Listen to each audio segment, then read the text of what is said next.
Over the past many weeks at Up South, we have been focusing on the critical issue of safety of children inside school, especially in light of what has been happening in many schools in Bengaluru city.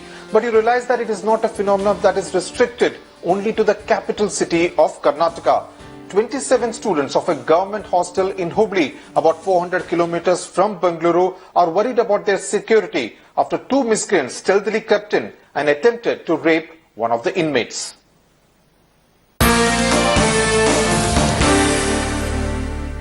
A 13-year-old inmate of BCM Pre-Metric Girls Hostel in Hubli, 400 kilometers from Bangalore, was waiting for a friend near the toilet at 7 a.m. on the 22nd of November, when two miscreants stealthily jumped over the compound and attempted to rape her. Though the alarm was raised on time, the perpetrators escaped instantly. Since the warden was on maternity leave, the children of the hostel were under the care of the cook. What is shocking is the fact that when the warden decides to go on maternity leave, the extension officer of the taluk does not find it necessary to find a replacement.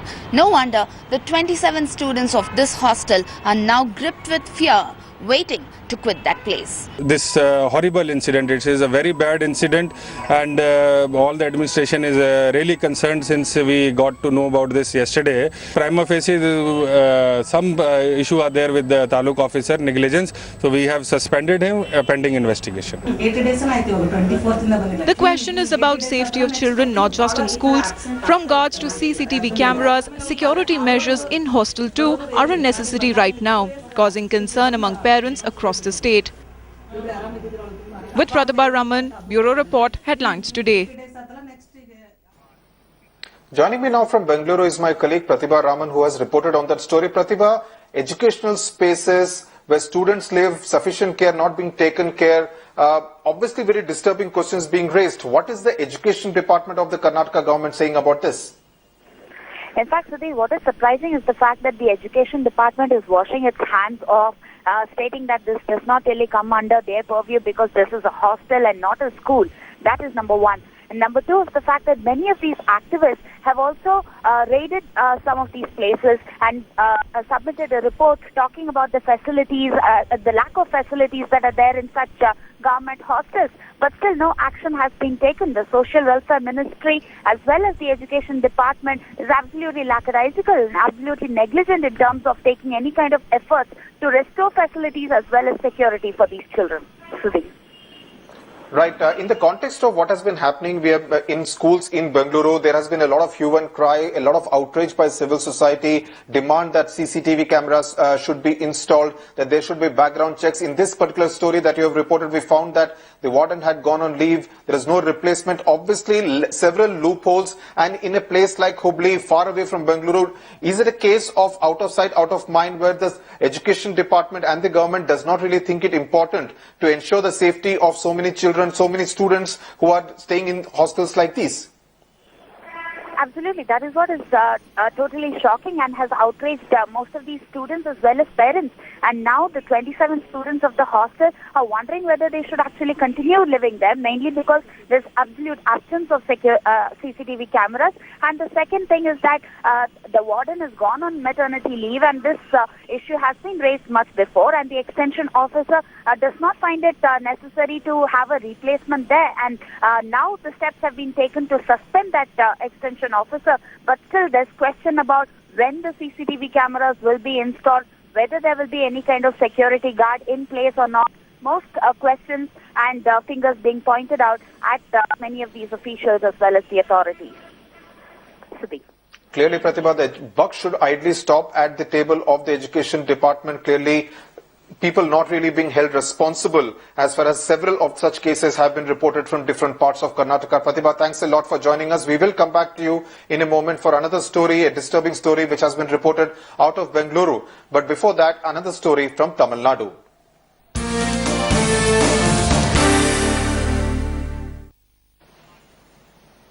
Last month, 5 fishermen were released after a Sri Lankan court had actually sentenced them to death. This after the Sri Lankan President Mahinda Rajapaksa had intervened and ensured that they were sent back to India and to their homes in Rameswaram. Now political parties in Tamil Nadu are putting pressure on the centre that 38 other fishermen who have been arrested by the Lankan Navy on separate occasions for poaching in Sri Lankan waters should also be released. But there is a catch. Headlines Today has learned that the Sri Lankan government may consider releasing these 38 fishermen in its custody only if Sri Lankan fishermen, 40 of them who have been detained in different Indian prisons in Tamil Nadu and in Andhra Pradesh, are also released.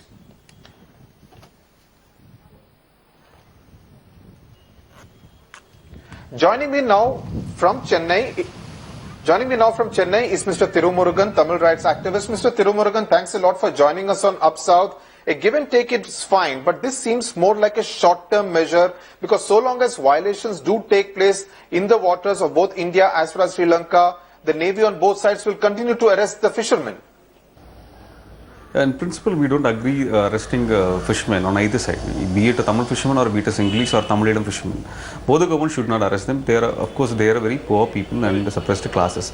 So the governments have to come to an agreement to make sure that these people have to do their business regularly as usual, what they were doing for the past 2,000, 3,000 years.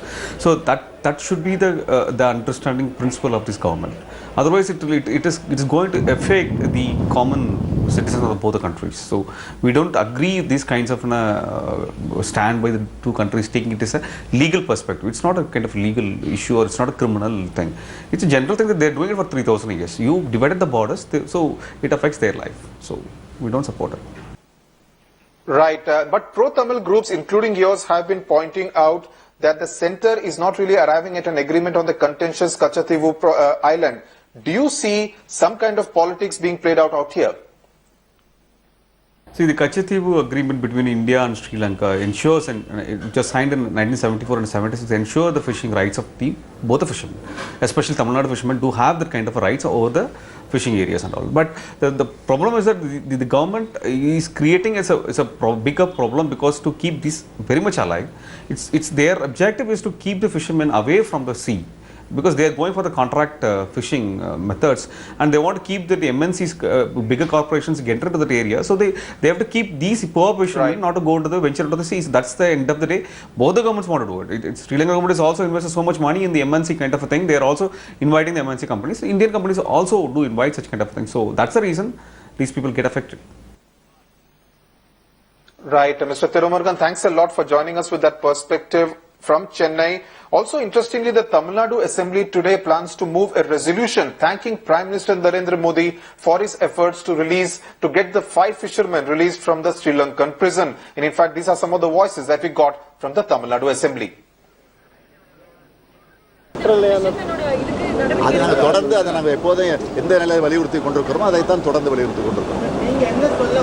Our NDA government is taking right steps to release the fishermen. NDA government, with the great effort of our Prime Minister Modi ji, they have released even the death sentenced fishermen. So fishermen are lauding their release.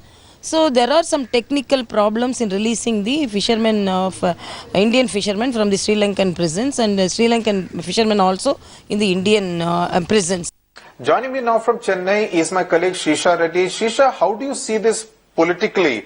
Is this an admission that the NDA government is indeed responsible for the release of the 5 fishermen, given the fact that they did make those efforts? Prime Minister Narendra Modi did speak to Sri Lankan President Rajapaksa. And do you also see this giving a fillip to the BJP in Tamil Nadu, because they have been at the forefront claiming credit?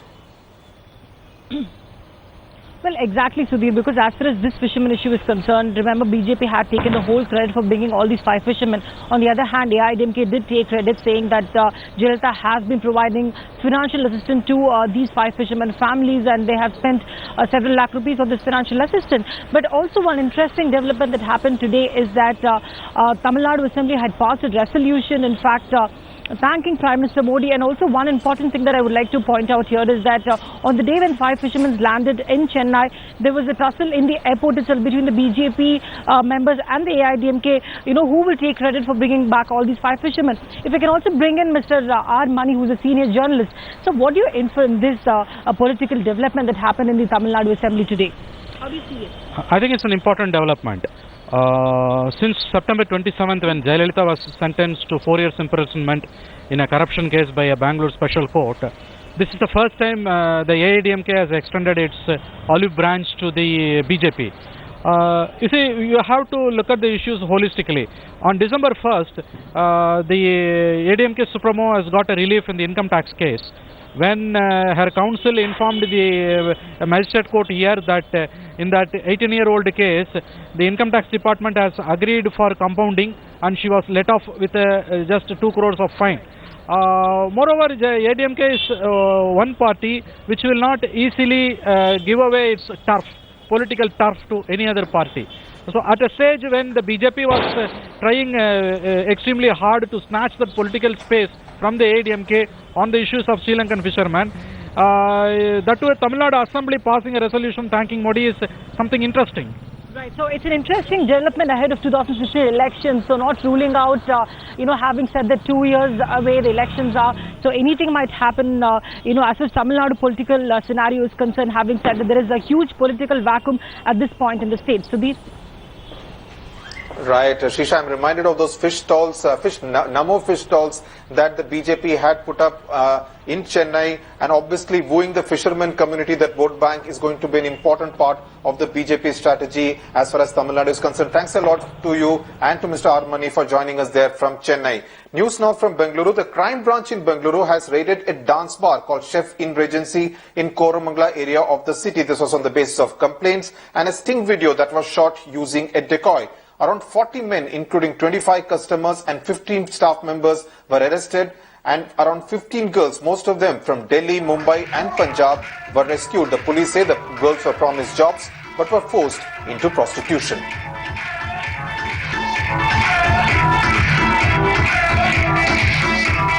Joining us now is Pratibha Raman. Pratibha, this kind of fits in with the argument that the police has always put forth that when they spoke of regulating timings of the pubs and the bars, that many anti-social activities also perhaps take place in these pubs and bars.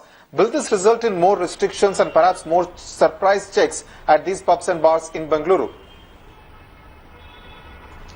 Well, Sudhir, first of all, surprise checks have been a practice that has been followed by the Bangalore police so far. There was a dance bar raid that happened last month and similar case now. But then what is different in this case is the fact that they've used a decoy who acted as a customer there and shot a video of this. So in the sting video, if you actually look at it, you can clearly see the kind of practice that's been followed in that particular bar with so many of these girls who are brought in, promised to be waitresses there, but then forced into flesh trade. So that is what happens there. So 40 members arrested in this particular case who act as pimps, and half of them are customers and half of them are pimps who work on contract basis where people come there and pay the money. Several currency notes also found in that particular video, and this is not the first bar that we are talking about. There are many such bars that still ply across this city, and this is just one of the beginnings of such cases today.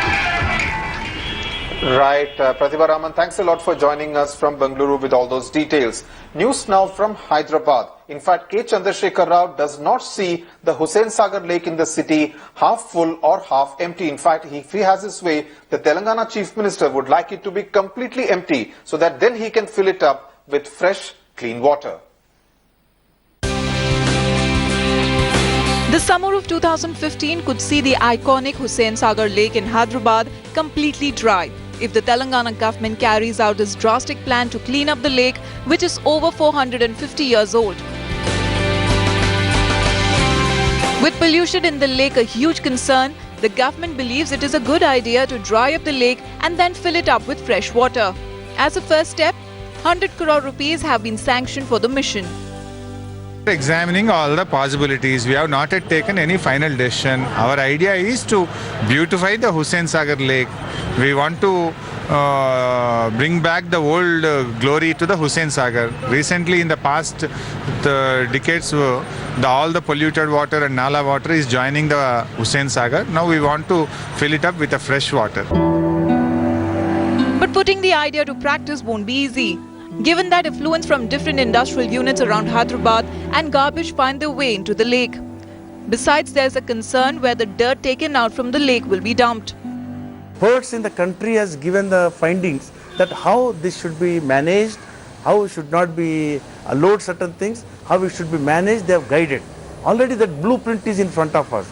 Better we try to follow as much as possible than making new projects around Hussain Sagar. In 1922, a similar exercise was undertaken when the entire lake was dried up and filled with fresh water. That's because at that time the lake served the drinking water needs of Hyderabad. Though an ambitious idea, a clean Hussain Sagar lake could be the best advertisement Hyderabad could showcase.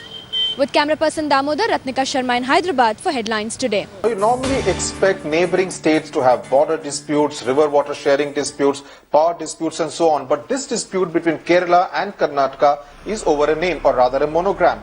Kerala and Karnataka's transport departments both use KSRTC to denote the State Road Transport Corporation. But now Karnataka has written to Kerala asking it not to do so anymore, since Karnataka has got KSRTC registered with the trademark registry. Obviously, Kerala is not amused, since it says it has been using the monogram for longer than Karnataka. It is a case of two states sparring over an abbreviation. Just like India and Pakistan, here too, the dispute is over the K word. And the dispute has now gone into specifics as to the date when the service was launched and the date when the name KSRTC was registered. Certainly, there is indeed a lot in a name. That's it then on Up South.